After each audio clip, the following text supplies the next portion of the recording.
এই হাদিসটা খুব ভালো করে মনে রাখতে হবে যে এই পৃথিবীতে কেউই আল্লাহ পাকের পরে সিজদা পাওয়ার যোগ্য না।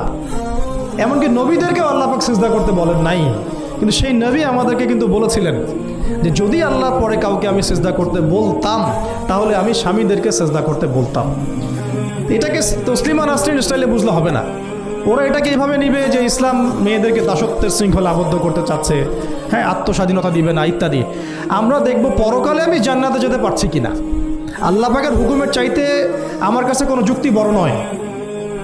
আল্লাহ পাকের হুকুমের চাইতে আমার কাছে কোনো যুক্তি, বিজ্ঞান, প্রযুক্তি এগুলো বড় মানদণ্ড নয়।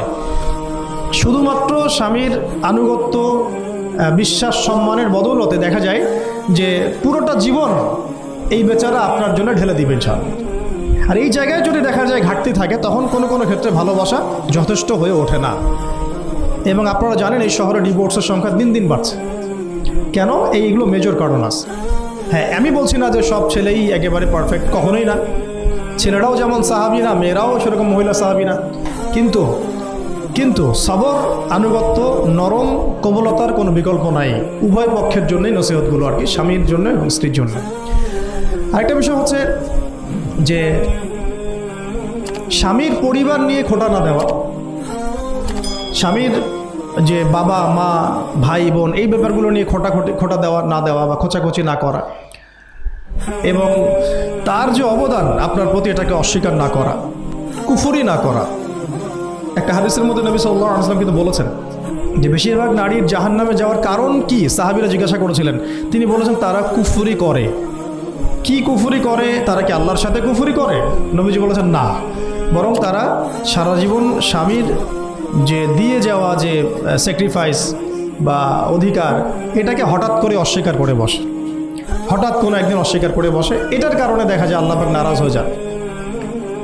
আল্লাহ রাব্বুল আলামিন তো একজন ব্যভিচারী নারীকেও জান্নাত দিয়েছেন মাত্র কুকুরকে পানি পান করানোর কারণে।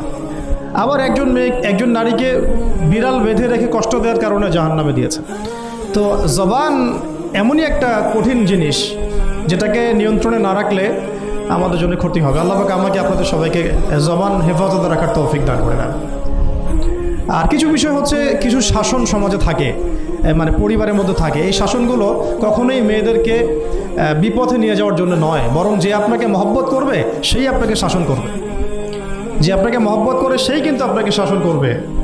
যার আপনার ব্যাপারে কোনো কেয়ার নাই সে কিন্তু আপনাকে শাসন করতে আসবে না। আপনি কোথায় যান তার তো কোনো যায় আসবে না। আর যে আপনাকে চাইবে, জোর করে টেনে নিয়ে আসতে চাইবে জান্নাতের পথে, সে কিন্তু আপনার উপর মাঝে মাঝে শাসন করতে পারে। ওই অধিকারটুকু দিতে হবে। আর আমাদের মেয়েদেরকে ওই মেজাজেও তৈরি করতে হবে। তো পারিবারিক বিষয়গুলোর ক্ষেত্রে আসছিলাম, এটা একটু পরে আবার আসতেছি ইনশাআল্লাহ, যে ইলমের সাথে আমলটা খুব জরুরি। এবং আমলের ক্ষেত্রে শুধু নামাজ, রোজা, হজ, যাকাত এটাকে আমি মিন করছি না। মিন করছি যে আমার বাবার সাথে সম্পর্ক, মায়ের সাথে সম্পর্ক, আত্মীয়দের হক আদায় করছি কিনা, প্রতিবেশীর সাথে রিলেশন ঠিক আছে কিনা, এবং স্পেশালি পরিবারের স্বামীর সাথে আমার এই বিষয়গুলো ঠিক আছে কিনা। তো এইগুলো যদি ঠিক থাকে, অল্প আমল